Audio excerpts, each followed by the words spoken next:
नमस्कार साथियों, स्वागत है आपका। देखिए, आपने देखा होगा कि इंडिया के जो हैं सीक्रेट एजेंट होते हैं, ठीक है, खुफिया विभाग के एजेंट होते हैं, वो पाकिस्तान में काम कर रहे होते हैं। और पाकिस्तान के कोई खुफिया एजेंट हों, ठीक है, तो वो इंडिया की सूचनाएं दूसरे देश को देते हैं, अपने देश को देते हैं। तो इनको क्या कहलाते हैं? जैसे यदि इंडिया का कोई पाकिस्तान में काम कर रहा है और पाकिस्तान की सूचना हमें दे रहा है, ठीक है, तो पाकिस्तान वाले उसको कहेंगे ये गद्दार है।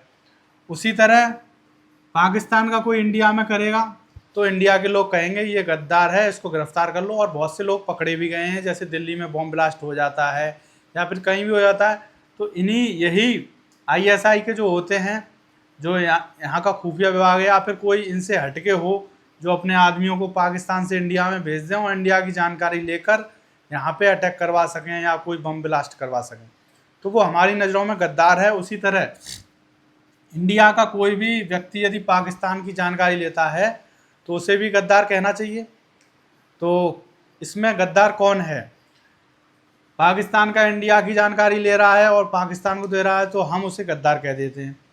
उसी तरह इंडिया का पाकिस्तान में यदि कोई व्यक्ति है तो वो पाकिस्तान की जानकारी इंडिया को देगा तो वह भी गद्दार होना चाहिए, लेकिन ऐसा नहीं है।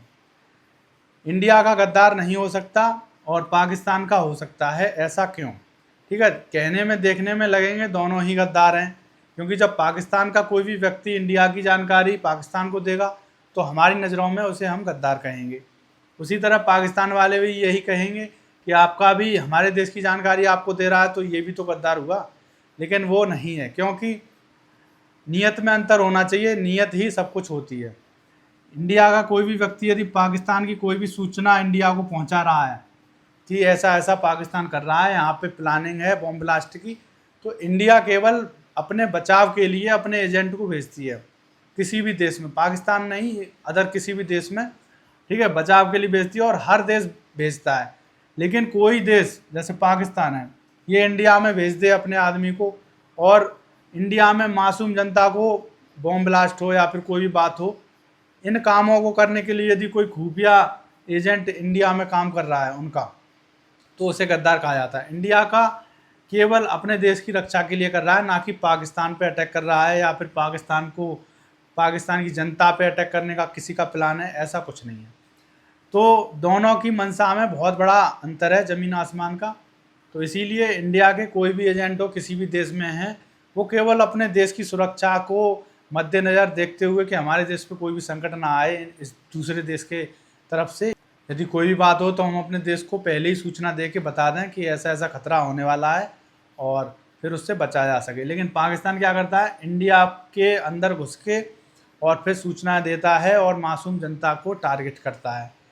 तो ये केवल जनता को और इंडिया को बर्बाद करने के लिए यदि कोई एजेंट काम कर रहा है खुफिया विभाग का, तो वो गद्दार कहलाता है। लेकिन कोई अपने देश की सुरक्षा के लिए बैठा है केवल और जासूसी करे तो वो गद्दार नहीं है, वो देशभक्त है।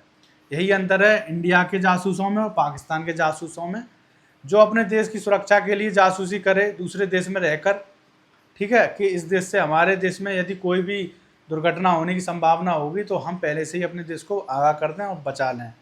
लेकिन कोई नुकसान पहुंचाने के इरादे से दूसरे देश में घुसकर और उस देश की खुफिया जानकारी दूसरे देश को दे और फिर नुकसान पहुंचा दे, तो इसे कहते हैं गद्दारी। ठीक है, ये अंतर होता है एक देशभक्त में और गद्दार में। तो मिलते हैं अगली वीडियो में, तब तक के लिए थैंक यू।